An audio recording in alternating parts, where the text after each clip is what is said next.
You won't believe what the HOA did to me. They tried to have me arrested on my own ranch. But guess what? Now they're the ones packing up and leaving. It all started when I bought a quiet ranch just outside town. It was my dream. Acres of open land, horses, and peace. But the local HOA, even though they had no authority over my property, decided they didn't like the way I ran things. They said my barn was too tall, my fence was too rustic, and my rooster crowed too loud. Mind you, this was a ranch in the countryside, not a suburb. But things escalated quickly when I hosted a small family barbecue.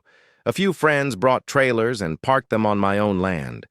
That's when the HOA president, Karen, yes, her name was actually Karen, showed up with 2 security guards.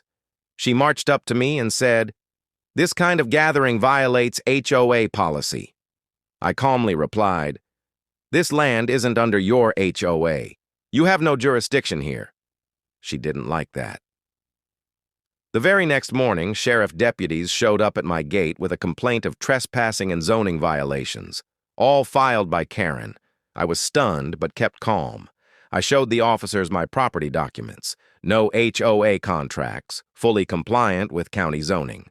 The sheriff apologized and left, but I wasn't done. I dug deeper and found something shocking. Turns out the HOA had illegally expanded its jurisdiction by quietly modifying maps and sending false notices to landowners nearby, including me. I hired a lawyer and brought everything to the county board. It took just one hearing.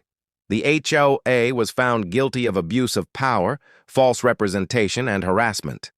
Their special permits were revoked, and several board members were fined, including Karen.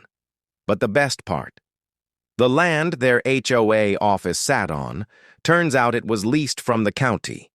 The county evicted them immediately for violation of lease terms. So the same people who tried to kick me off my land, now they're the ones being kicked out. Moral of the story? Never mess with someone who knows their rights, especially not on their own turf. Thanks for watching, folks.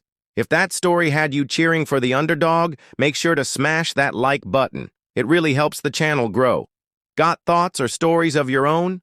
Drop them in the comments below. I read every single one.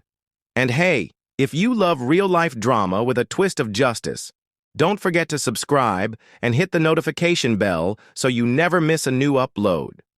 We've got plenty more stories coming your way. And trust me, you won't want to miss them. See you in the next one.